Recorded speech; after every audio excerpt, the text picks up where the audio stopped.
Assalamualaikum warahmatullahi wabarakatuh pemirsa. Assalamualaikum bunda-bunda. Waalaikumsalam. Suka hilang sabar nggak bun? Sering, Pak. Sering. Kenapa?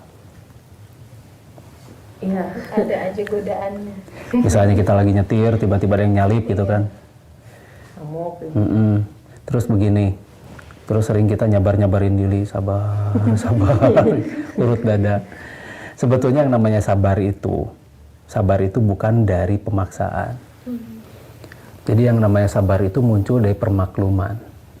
Ketika kita menurunkan ego kita dan memaklumi orang lain, jadi turunkan ego, maklumi orang lain, itulah kata atau inti dari yang namanya kesabaran. Karena kita tidak pernah bisa menyamakan orang lain itu dengan diri kita.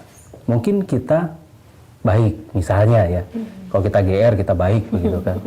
Kita selalu menyamakan orang lain dengan diri kita itu. Dan kita mengharapkan orang lain pun seperti diri kita. Itu tidak bisa, Bun. Nggak bisa itu. Sama sekali tidak bisa. Karena mereka punya latar belakang yang berbeda. Contohnya, di satu budaya misalnya. Ada satu budaya yang mereka itu kalau bicara itu bersuara lantang. Bersuara lantang. Seolah-olah marah-marah gitu kan. Padahal kita punya budaya yang biasa kita tuh halus, sopan. Kalau istilah Sundanya itu handap asor begitu kan. Begitu kita ketemu dengan budaya yang misalnya dari daerah Sumatera ya itu udah lain kan. Kita susah nerima. Jangan kawin sama orang itu. Jangan sekali-kali kamu kawin dengan orang ini, gitu kan. Orang mana? Akhirnya etnis yang muncul. Iya, rasis yang muncul. Padahal fungsi agama itu adalah untuk menyatukan semua kan. Agar semua punya perilaku yang benar-benar bisa menghargai. Nah, sabar. Sekali lagi, sabar itu tidak bisa melalui pemaksaan. Yang namanya sabar itu muncul dari permakluman. Jadi kita tidak pernah bisa menyabar-nyabarkan diri selama otak kita itu masih belum bisa memaklumi. Misalnya, anak kita melakukan hal-hal yang memang anak-anak lakukan. Tapi sering kita selalu bawa anak kita itu ke dunia kita. Cobalah kita masuk ke dunia mereka. Cobalah kita masuk ke dunia anak. Kita akan bisa memaklumi apa yang anak mau. Anak tidak pernah bisa, kamu jangan berisik, diem. Anak kan nggak bisa diem. Nggak bisa, Bun. Nah, kamu harus ini ya. Nanti kamu kalau misalnya di pertemuan, kamu harus diem ya. Jangan malu-maluin bunda. Jangan malu-maluin, hati-hati. Nanti kalau kamu nanti begitu, kamu nggak boleh ikut lagi. Dan kita penuh dengan ancaman-ancaman pada anak itu. Mengancam, gitu kan. Udah, kamu nggak boleh ikut. Udah, kamu jangan ikut lagi. Udah, kamu gini. Nah itu, dianggap itu tuh di-grounded anak itu. Dihukum.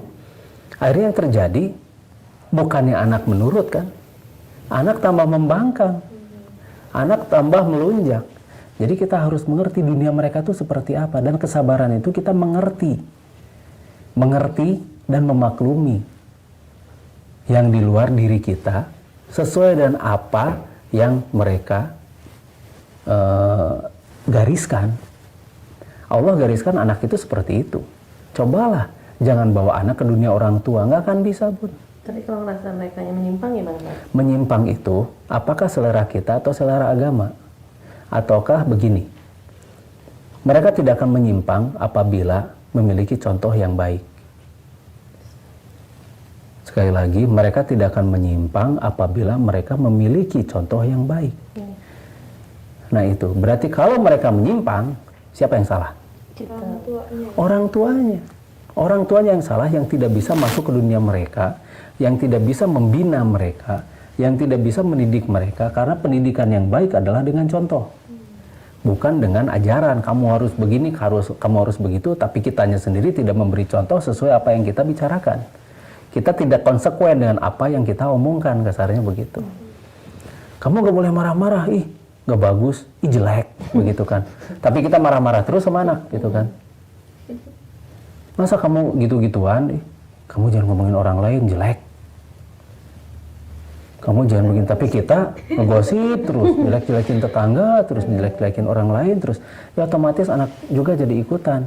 Malah anak kalau misal punya contoh yang buruk di orang tuanya, dia akan membullying ke orang lain. Dia akan menjadi penjajah-penjajah bagi orang lain karena dia dibully terus sama orang tuanya.